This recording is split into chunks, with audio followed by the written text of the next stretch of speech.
Following recent deportations of immigrants living in the U.S. illegally, we're exploring the potential ripple effect on the Texas economy. And for those profiting off undocumented labor, KXAN investigator Matt Grant found uneven enforcement when it comes to punishment.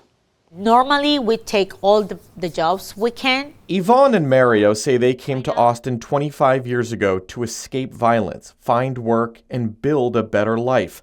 Today, she's a cleaner. He's in construction. My kids, they don't even know Mexico, so we feel this is our country. We met this husband and wife through the Workers' Defense Project, a group fighting to improve working conditions. They wanted us to know their struggle. Low pay, taking whatever jobs are available on a given day is a common story. Yes, a lot of people, they have a fear right now. Worried about deportations, they asked us to only use their first names and would not share their immigration status. That is my fear because they are going to move the stability we already have. The latest figures from the American Immigration Council in 2023 show around a quarter of Texas's skilled laborers and 17% of agricultural workers were undocumented. They are among the state's estimated 2 million undocumented immigrants who generated, according to the Institute on Taxation and Economic Policy, nearly $5 billion in state and local taxes in 2022. Deportation efforts are giving a lot of our business leaders headaches, keeping a lot of folks up at night because a big portion of our economy is really reliant on undocumented workers. What's going to happen if everybody disappears? Nobody's going to clean your building. Nobody's going to clean your house. Cosa que uno no hace, uno quiere. The construction companies, they are going to broke because the most of the immigrants employees, they are the hard workers. Are many of the construction workers that you are with, are they undocumented, most of them? Yeah. The exact numbers today, however, are hard to know. The last time the Texas Comptroller's Office studied the economic impact of deportations was in 2006, when George W. Bush was president. It found losing 1.4 million workers then would have created a loss of nearly $18 billion in gross state product and shrunk the Texas economy for years. The issue hasn't been studied since, but this legislative session, Republican state lawmakers have called for a study on the economic impact of illegal immigration to the state. We don't have data, and I'm just using cowboy logic. What I see every day. Texas Agriculture Commissioner Sid Miller oversees farming and keeps his ties to the Trump administration front and center.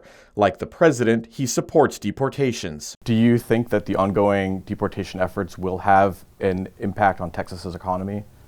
Well, we've been doing this since January, and so far they haven't had any impact.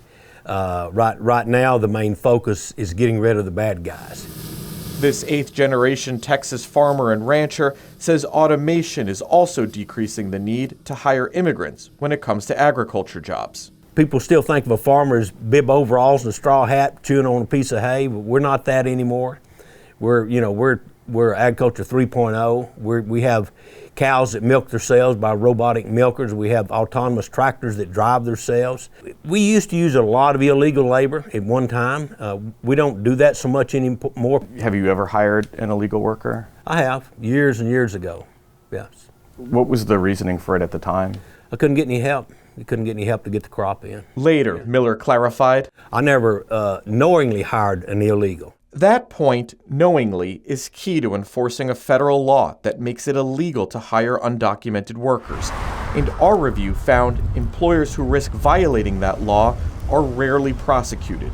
According to the last 4 years of Immigration and Customs Enforcement data on labor exploitation, there have been only 84 management-level indictments nationwide, among the 3,100 total cases initiated.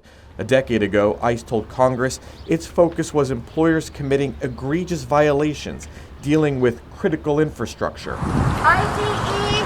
Hell no! Donald Trump has got to go! Now, a sign of possible change here in Texas. In February, agents raided this border area bakery, charging 2 owners with harboring immigrants who are in the country illegally. This is a unique, different case from what we usually see. Federal law prohibits any employer today from hiring an illegal alien. States have little authority to enforce immigration law, but some can strip a business's license. In 2009, then Republican Senator Dan Patrick filed a bill to attempt that in Texas if a company was caught hiring undocumented workers and avoiding state taxes by paying cash under the table. Some of those employers might consider it simply a cost of business to operate illegally, so that they may avoid necessary taxes like unemployment insurance. That bill never made it out of committee, and Patrick, now lieutenant governor, didn't respond to our interview request, asking why he hasn't revisited the proposal in the years since. We don't see CEOs round up. You see workers being rounded up. We have our work cut out for us this session. Democratic State Representative Armando Wally, the son of a Mexican immigrant, says he takes deportations and the uneven enforcement we uncovered personal. Those folks would not be able to earn those high incomes without the sweat and the tears and the blood and sometimes the lives, particularly in construction, than the folks that are working on a daily basis. We built Texas! We built Texas! We built Texas! Mi nombre es Eva Marroquín. This legislative session, workers like Eva Marroquín are speaking out against what they describe as harsh conditions in dangerous heat, sometimes for little or no pay. A construction site cleaner, she wouldn't elaborate, but says she's here legally. She worries about those who aren't and the jobs they'll leave behind. The Texas economy is going to collapse. The workforce is going to see a huge dip in the construction industry, and because it is booming and it's so dynamic, it's really going to see the impact very quickly. We have to take care of our farmers and hotels and various places where they need the people. A few months into his second term, President Trump addressed labor shortage concerns, floating a plan to keep some undocumented farm and hotel workers in the country legally. So a farmer will come in with a letter concerning certain people saying they're great, they're working hard. We're going to slow it down a little bit for them, and then we're going to ultimately bring them back. They'll go out, they're going to come back as legal workers. But workers like Mario and Yvonne say they're already here, helping lay the foundation of Texas's economy. We don't understand why is a lot of persecution to us, because we don't come in to do anything wrong. We don't come in to do nothing, only to work. Matt, we know the U.S. does have a legal alternative for seasonal guest workers, right? Yes, an administration official tells us the president wants to improve the H-2A program, which has provided hundreds of thousands of temporary visas for agriculture jobs. Supporters say those temporary visas lessens the need to hire undocumented workers. Have there been any concerns with the program? Well, a federal watchdog report found applications for farm workers are increasing, and that's led to less oversight of things like pay and safety, with just 30 audits of the program in 2023, down from around 500 5 years earlier. We have more about that online in this story. Thanks, Matt.